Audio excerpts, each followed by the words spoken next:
السلام علیکم ورحمۃ اللہ وبرکاتہ نحمده ونصلي على رسوله الكريم اما بعد فاعوذ بالله من الشیطان الرجیم بسم اللہ الرحمن الرحیم یا ایها الرسل كلوا من الطیبات واعملوا صالحا صدق اللہ مولانا العظیم۔ زراعت کرنے والے شخص کی طرف محتاج ہے تاکہ اپنے بچوں کا پیٹ بھرے، اپنا پیٹ بھرے، اپنے گھر والوں کا پیٹ بھرے، اور ایسے ہی کوئی دوسرا تاجر ہے تو وہ دوسرے تاجر کی طرف محتاج ہوتا ہے، ضرورت مند ہوتا ہے، تو ہر پیشے والا دوسرے پیشے والے کی طرف محتاج ہوتا ہے۔ اگر کوئی یوں سمجھ جائے بس سب کچھ میں ہی ہوں، میں تو کبھی کسی کے پاس نہیں چاہوں گا، اب وہ سارے کام خود سے کر نہیں پائے گا، بلکہ وہ دوسرے لوگوں کا ساتھ لینے پہ مجبور ہوتا چلا جائے گا۔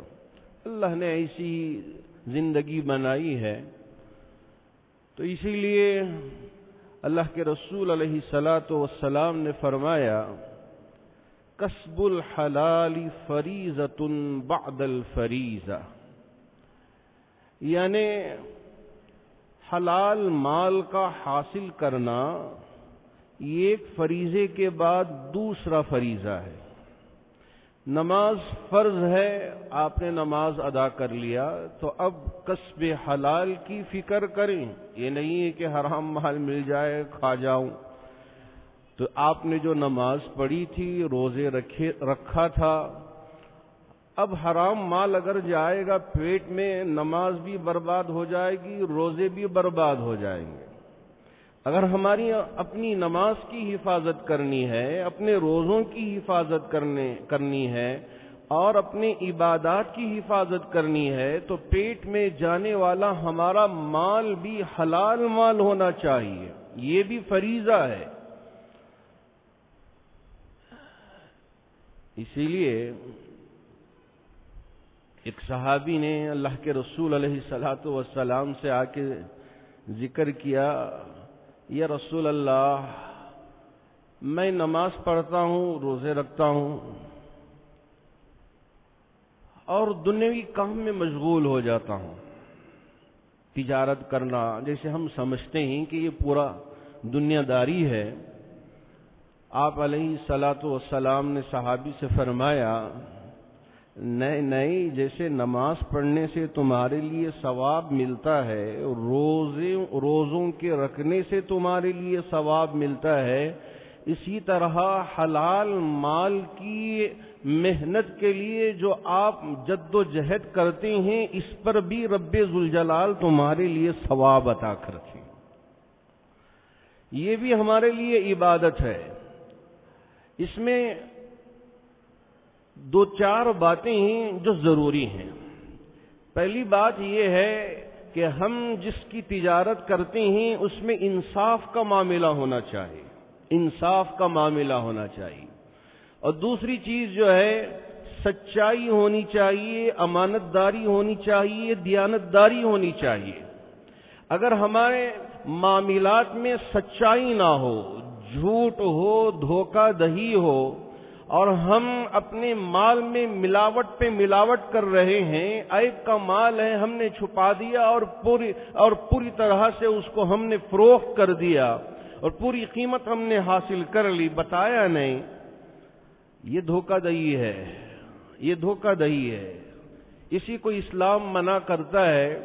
اگر عیب کا مال ہے، پہلے ہی سے سامنے والے کو بتا دیں کہ دیکھو اس کے اندر یہ عیب ہے، میں اسے اس قیمت میں بیچنا چاہتا تھا لیکن عیب ہے، اس قیمت میں بیچ نہیں پاؤں گا، اتنی قیمت میں دینا چاہتا ہوں، آپ اگر لے کر جانا چاہتے ہو تو لے کر جاؤ، تو یہ دھوکہ دہی نہیں ہے، بلکہ صاف گوئی ہے۔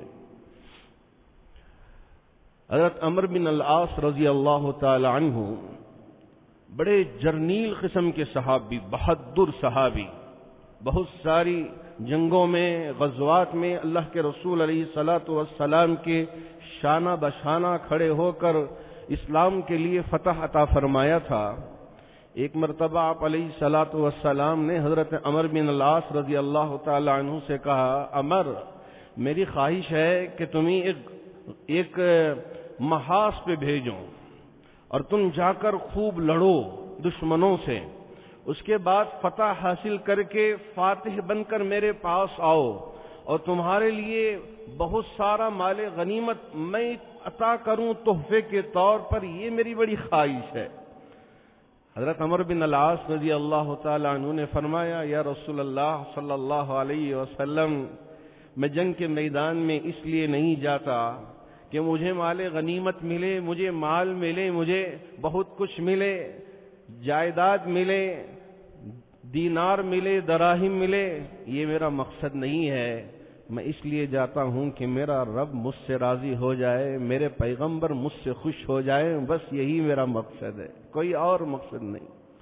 اللہ کے رسول علیہ الصلاۃ والسلام نے فرمایا، عمر، جہاں یہ مقصد ہے، اگر تم نے نیت نہیں کیا، اللہ کے طرف سے مال غنیمت تمہیں عطا ہو رہا ہے، یہ بھی اللہ کا فضل ہے، اس کے استعمال میں کسی طرح کی کوئی قباحت نہیں ہے، تم اسے استعمال کرو، اچھی زندگی گزر بسر کرو۔ اللہ نے اگر ہمارے لیے مال عطا کیا ہے تو ہم پھٹے پرانے کپڑے پہن کے، کھانے میں بھی بالکل گیا گزرا ہم کھا رہے ہیں، یہ اللہ کی دی ہوئی نعمتوں میں شکرانے نعمت کے بجائے کفران نعمت ادا کرنا ہے۔ اللہ نے اگر ہمارے لیے اچھا عطا کیا ہے، اچھے کپڑے پہنے، اچھا رہیں، اور دوسروں کے لیے بھی عطا کریں۔ اگر اللہ نے ہمارے لیے عطا کیا ہے تو ہم اسے استعمال کیے بغیر فقر و فاقہ ہم دوسروں کو دکھائیں، یہ اللہ کو پسند نہیں ہے۔ آپ علیہ الصلاۃ والسلام نے حضرت عمر سے فرمایا، جو مال غنیمت تمہارے لیے اللہ رب ذوالجلال نے بغیر چاہت کے، بغیر نیت کے، بغیر ارادے کے عطا کرتا ہے، اس مال کو تم استعمال کرو، اس میں اللہ کی رضامندی شامل ہے، اللہ کی خوشنودی شامل ہے۔ اسی لیے رب ذوالجلال نے رسولوں سے خطاب کرتے ہوئے ارشاد فرمایا، یا ایھا الرسل کلوا من الطیبات وَاعْمَلُوا صَالِحًا۔ تمام رسولوں کو خطاب کرتے ہوئے اللہ نے فرمایا، یا ایھا الرسل کلوا من الطیبات، پاک مال کھاؤ، وَاعْمَلُوا صَالِحًا، اور عبادت بھی کرو۔ اگر ہم حرام مال، دھوکہ دے کے مال کھاتے ہیں، اپنی اولاد کی پرورش کرتے ہیں، اور وراثت میں حرام جو مال ہم نے کمایا چھوڑ کے جاتے ہیں، قسم ہے اس رب ذوالجلال کی، مرنے کے بعد بھی برابر اس مال سے ہم کو عذاب ملتا رہے۔ اگر ہم نے وراثت میں حرام مال چھوڑ کے بچوں کے لیے جائیداد بنا کے بینک بیلنس چھوڑ کے ہم جاتے ہیں اور بچے اسے استعمال کرتے ہیں، تو اس کی نحوست مرنے کے بعد بھی ہم کو پہنچتی رہتی ہے۔ اگر ہم صحیح طریقے سے مال کماتے ہیں، دھوکہ دیے بغیر، سچائی ہماری تجارت میں ہو، ہم سے بڑھ کر کوئی کامیاب تاجر اور نہیں ہو سکتا۔ اسی لیے آپ علیہ الصلاۃ والسلام نے فرمایا، التاجر الصادق الامین مع النبیین والصدیقین والشہداء، وہ تاجر جو بالکل سچا ہو، امانت دار ہو، اور اپنی پوری زندگی میں سچائی کے راستے پہ چل کر تجارت کیا، نماز بھی ادا کر لیا، روزہ بھی رکھتا رہا، صدقہ و خیرات بھی کرتا رہا، اور یہاں سچائی کے راستے پہ چل کر تجارت کرتا رہا، اللہ نے اس کی تجارت میں خوب برکت عطا فرمایا۔ اب وہ کس کے ساتھ ہوگا قیامت کے دن؟ نبیوں کے ساتھ، صالحین کے ساتھ، شہداء کے ساتھ۔ شہداء جہاں ہوں گے تاجر بھی وہاں ان کے ساتھ ہوگا، نبی جہاں ہوں گے یہ تاجر بھی، سچا اور امانت دار تاجر بھی وہاں ہوگا، اور وہ سچا اور امانت دار تاجر صالحین کے ساتھ ہوگا اگر ہم سچی تجارت کرتے ہیں۔ لیکن کیا کریں، بہت افسوس ہوتا ہے، ہمارے ہی مسلمان احباب، اللہ نے بعض کو اچھی توفیق عطا فرمایا ہے تو اچھی تجارت کرتے ہیں، حلال تجارت کرتے ہیں، ان کی تجارت میں دھوکہ دہی نہیں، ان کی تجارت میں ملاپ نہیں، ان کی تجارت میں ملاوٹ نہیں، بلکہ ان کی تجارت بالکل سچائی پہ، امانت داری پہ ٹکی رہتی ہے، بہت ہی مبارکباد کے قابل ہیں۔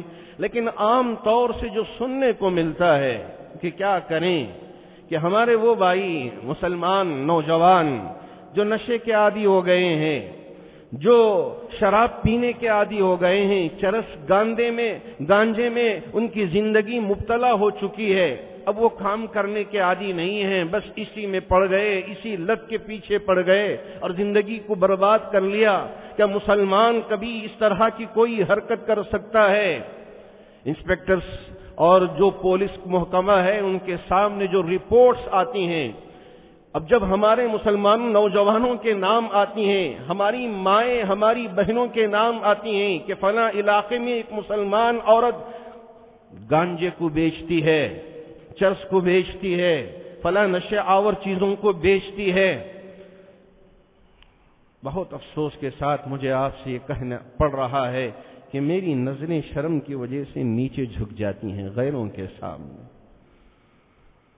کہ ہمارا مسلمان یہی ہے کہ ایک مسلمان کرائے پر اپنا مکان دوسرے مسلمان کو دینے کے لیے تیار نہیں، کیوں؟ اس لیے کہ وعدہ پورا نہیں کرتا، کرایہ وقت پر دیتا نہیں، وہی غیر اگر ہو تو بہت آسانی سے دے دیتا ہے کہ یہی معاملات ہمارے ہیں، صرف ہم نے نماز پڑھ لیا، روزہ رکھ لیا، ہم اچھے مسلمان، نہیں، وہ زندگی کا ایک چھوٹا سا حصہ ہے، اور پوری زندگی اگر ہم اس طرح سے گزارتے ہیں تو جب جا کر سچا مسلمان کہلائیں گے۔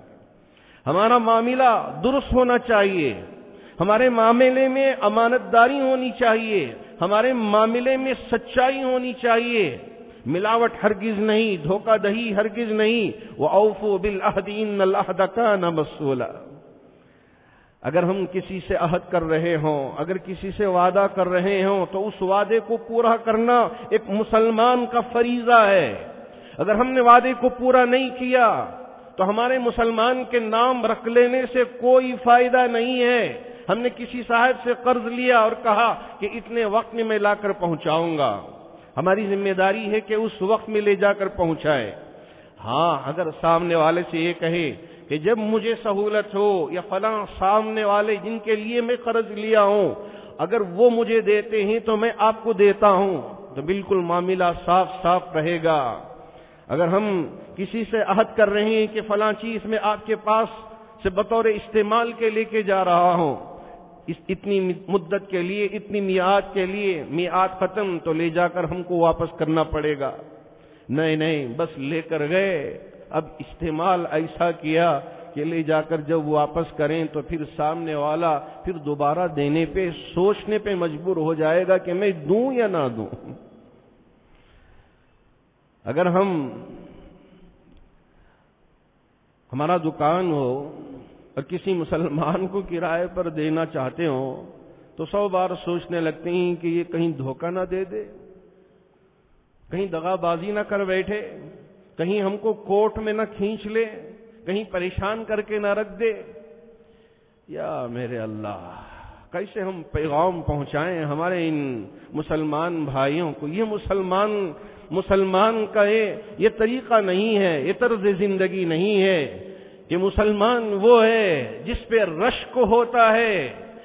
ایمان والا بھائی وہ ہوتا ہے کہ جس کے اوپر ہم کو ذم ہوتا ہے کہ جی ہاں یہ مسلمان ہے، اس کے اوپر ہم کو رشک ہے۔ غیروں کے سامنے جا کے بیٹھیں اور مسلمانوں کے حالات اور ان کی زندگی گزارنے کا طریقہ جب سامنے آتا ہے تو سر شرم کی وجہ سے جھک جاتا ہے۔ کیوں؟ اس لیے کہ ہمارا طریقہ یہ ہے، ہماری زندگی گزارنے کا طریقہ۔ ہاں، سب کے سب ایسے ہوں ایسا نہیں ہے، میں یہ بھی کہہ رہا ہوں صاف طور پہ، لیکن اکثر جو دیکھا جاتا ہے اور جو حالات سامنے آتے ہیں اس کی روشنی میں اگر ہر مسلمان اپنی زندگی سے ان ساری چیزوں کو نکال پھینکتا ہے، اپنے معاملات کو درست رکھتا ہے اور اپنے معاملات کو اسی طرح کرتا ہے جیسے میرے نبی علیہ الصلوۃ والسلام نے کر کے بتایا۔ حضرت خدیجہ رضی اللہ تعالی عنہا مالدار خاتون تھی، اللہ کے رسول علیہ الصلوۃ والسلام کم عمر، ابھی نبوت نہیں ملی، کہا میرا یہ مال ہے، تجارت کر کے دو گے، آپ کے لیے بھی نفع ملے گا، میرے لیے بھی نفع ملے گا، مال میرا ہے، محنت آپ کی ہے، نفع میں تقسیم۔ اللہ کے رسول علیہ الصلوۃ والسلام نے حضرت خدیجۃ الکبریٰ رضی اللہ تعالی عنہا کا مال لے کے ملک شام تشریف لے گئے، آپ نے تجارت کیا، بزنس کیا، اور اللہ نے نفع عطا فرمایا، لے کر آئے اور دے دیا۔ خدیجۃ الکبریٰ رضی اللہ تعالی عنہا کا جو حصہ تھا وہ، اور ان کا جتنا مال تھا وہ، آپ کی امانت داری سچائی کو دیکھا تو اتنی گرویدہ ہو گئی کہ خود سے اپنے طرف سے رشتہ بھیج دیا کہ میں آج سے نکاح کرنا چاہتی ہوں۔ ارے اخلاق ہو تو ایسے، اخلاق ہو تو ایسے، طریقہ ہو تو ایسا، سچائی ہو تو ایسی، امانت داری ہو تو ایسی کہ ہر ایک ہم پہ رشک کرنے لگے۔ یہی طریقہ، یہی زندگی کا عمل حضرات صحابہ میں تھا، اسی وجہ سے اللہ نے ان کو کامیاب فرمایا۔ جیسے جیسے زمانہ گزرتا گیا، جو غیروں میں تھا ہم اس سے کہیں زیادہ اپنی زندگی میں اپنا لیا۔ چاہیے کہ ہم ان کو درست کریں، چاہیے کہ ہم ہمارے طریقے سے ان کو متاثر کریں، الٹا ہم ان کے کاموں سے متاثر ہو گئے۔ وہ جا کے جوا کھیلتے ہیں تو ہم نے بھی جوا کھیلنا شروع کر دیا۔ وہ اپنی شادیوں میں بچوں کو نچاتے ہیں، ان کے پاس تو جائز ہے، ان کے لیے کوئی حرام چیز نہیں ہے۔ جی ہاں، شراب پینا بھی جائز، جوا کھیلنا بھی جائز، سود پہ مال لینا بھی جائز، اور مال میں اوپر نیچے کرنا، یہ سب ساری چیزیں ان کے پاس جائز ہوں گی، لیکن مسلمانوں کے لیے تو جائز نہیں ہے۔ مسلمانوں کے لیے اصول بنائے گئے ہیں، وَأَوْفُوا بِالْعَهْدِ إِنَّ الْعَهْدَ كَانَ مَسْئُولًا۔ قیامت کے دن کیے ہوئے عہد کے بارے میں اللہ رب ذوالجلال ہم سے سوال کریں گے، ہم سے پوچھیں گے، کیا جواب دیں گے ہم؟ کیا ہم نے کیا ہوا وعدے کو پورا کیا؟ نہیں کیا؟ کیا ہو تو بہت مبارکباد کے قابل، نہیں کیا تو اب سے زندگی کو ذرا تبدیل کرنے کی فکر کریں، کوشش کریں کہ جو وعدہ ہم کرتے ہیں اسے پورا کریں۔ حضرت ابوبکر صدیق رضی اللہ تعالیٰ عنہ بہت بھوک لگی تھی، اپنے خادم سے کہا جاؤ کھانا لے کے آؤ، کھانا لا کے رکھ دیا۔ پوچھا نہیں، بھوک اتنی شدت کی تھی، پوچھا نہیں کہاں سے لے کے آئے۔ کھانے کے بعد جب ذرا تسلی ہوئی، طبیعت میں ذرا افاقہ ہوا، خادم سے پوچھا کہاں سے لے کے آئے تھے کھانا؟ خادم نے کہا اسلام لانے سے پہلے میں نجومی کا کام کرتا تھا، کوہانت کا کام۔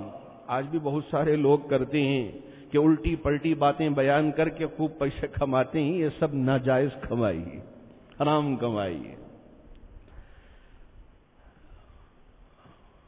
آپ کے خادم نے کہا کوہانت کا کام کرتا تھا، کاہن تھا، اس وقت میں نے کسی شخص کا کام کیا تھا، وہ پیسے اس وقت نہیں دیا تھا، اب لا کے دیا تو میں نے غلہ خرید کے لے کے آیا۔ جیسے ہی سننا تھا آپ نے دونوں انگلیوں کو اپنے حلق میں ڈالا، ڈال کے پیٹ میں سے پورا خے کر کے باہر نکال کے بتا دیا کہ یہ حرام مال نبی کے غلام کے اندر کبھی جا نہیں سکتا۔ یہ ہوتا ہے سچا غلام۔ ہم اپنے آپ کو غلام کہتے ہیں، نبی کا غلام۔ جی ہاں، ہونا چاہیے اور فخر ہونا چاہیے کہ ہم مسلمان ہیں، لیکن اگر ہماری زندگی میں وہ سارے اعمال نہ ہو، ہماری تجارت درست نہ ہو، ہمارے معاملات درست نہ ہو، ہمارے معاملات میں سچائی نہ ہو، تو پھر ہماری زندگی کا کوئی فائدہ نہیں، ہمارے مسلمان ہونے کا کوئی فائدہ نہیں۔ اللہ کرے کہ ہمارے اندر ایک تبدیلی آئے، ہم جس کسی سے بھی معاملہ کرتے ہیں وہ معاملہ سچائی پر ہو، امانت داری پر ہو، دیانت داری پہ ہو، خیر خواہی پہ ہو، بدخواہی پہ نہ ہو۔ اللہ اس کی توفیق عطا فرمائے اور ہم تاجر بنے۔ جی ہاں، حضرت عبد الرحمن بن عوف بھی تاجر تھے، حضرت زبیر بھی تاجر تھے، حضرت عثمان غنی بھی تاجر تھے، بہت سارے صحابہ، حضرت ابو بکر بھی پہلے تاجر تھے، بہت بڑے تاجر، اللہ نے خوب عطا کیا تھا۔ مال کوئی غلط چیز نہیں ہے اگر حلال طریقے سے کماتے ہیں، یہ بہت مبارکباد کے قابل ہیں وہ احباب جن کو اللہ نے حلال کے راستے سے مال عطا کرتا ہے۔ اللہ کا شکر بجا لانا چاہیے کہ اللہ نے جسے فضل قرار دیا ہے وہ فضل اللہ نے ہمارے لیے حلال راستے سے عطا کیا ہے۔ یہ نہیں ہے کہ ہم ان کو دیکھ کے حسد کرنا شروع کر دیں، بلکہ ہم وہ مالدار احباب جو صحیح طریقے سے مال کماتے ہیں، کبھی دھوکہ نہیں دیتے، کبھی غبن نہیں کرتے، ان پہ رشک کرنا چاہیے اور ان کے حق میں دعا کرنا چاہیے کہ کتنا بڑا مالدار اللہ نے کیسے اس کے لیے مال عطا کیا ہے، اسے دیکھ کر مجھے بہت خوشی ہوتی ہے۔ اللہ رب ذوالجلال ہمارے اندر امانت داری پیدا فرمائے، خیانت سے ہماری حفاظت فرمائے، دھوکہ دہی سے ہماری حفاظت فرمائے۔ جو معاملات ہم کرتے ہیں ان معاملات میں اللہ رب ذوالجلال سچائی عطا فرمائے، جھوٹ دغا بازی سے ہماری حفاظت فرمائے۔ اور اگر ہم اپنے مکان کو کسی کے لیے کرائے پر دینا ہو تو ایسے حالات آ جائیں کہ مسلمان کو ہم چن چن کر دیں، اس لیے کہ یہ اچھا معاملہ کرتا ہے۔ غیر بھی معاملہ کرے تو مسلمان سے کرے، غیر بھی اگر کرائے پر دکان یا مکان دینا چاہے تو مسلمان کو دے، ڈھونڈ کے تلاش کر کے دے۔ اللہ ایک ایسا معاشرے میں تبدیلی لے کے آئے کہ مسلمان سچا مسلمان بن جائے۔ اللہ اس کی توفیق عطا فرمائے۔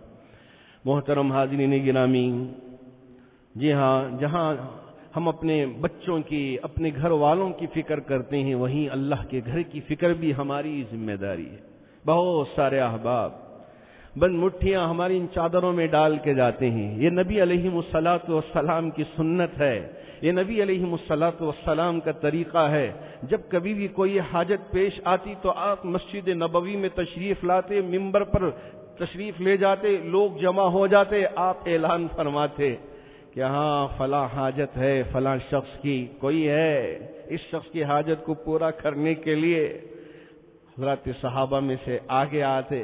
کوئی اچھی حالت نہیں تھی، بہت پستی اور بہت پتلی حالت تھی حضرات صحابہ کی، اس کے باوجود اللہ کے رسول علیہ الصلوۃ والسلام کے اعلان پر لبیک صادق کہتے ہوئے آگے آتے اور عرض کرتی یا رسول اللہ اس خدمت کو میرے حوالے کر دیجئے۔ اللہ کی بارگاہ میں دعا کرتے، یا میرے رب نبی کے اس مہمان کو میں لے کے آیا ہوں، غیب سے میرے لیے کچھ دے دے کہ میں نبی کے مہمان کی مہمان نوازی کروں۔ یہ میزبان ہوتے تھے۔ اگر ہمارا دل سچا ہو اور ہماری نیت سچی ہو اور ہمارے ارادے پختے ہوں، یقین مانیے کہ اللہ کس راستے سے ہمارے لیے عطا کریں گے میں آپ کو سمجھا نہیں پاؤں گا، میں آپ کو بتا نہیں پاؤں گا۔ اللہ رب ذوالجلال ہماری تمام جائز حاجات کو پوری فرمائے۔ جو بیمار ہیں خاص طور پر ان حالات میں بہت سارے احباب دعاؤں کی گزارش کی ہے، تمام بیماروں کو اللہ رب ذوالجلال شفا عطا فرمائے۔ جو پریشان حال ہیں ان کی پریشانیوں کو دور فرمائے، جو قرض میں ڈوبے ہوئے ہیں ان کے قرض کی ادائیگی کی شکلیں و صورتیں پیدا فرمائے۔ جو مرحومین دنیا سے رخصت ہو چکے ہیں تمام مرحومین کی بھرپور مغفرت فرمائے۔ آمین وآخر دعوانا ان الحمدللہ رب العالمین۔ السلام علیکم ورحمۃ اللہ وبرکاتہ۔ نحمدہ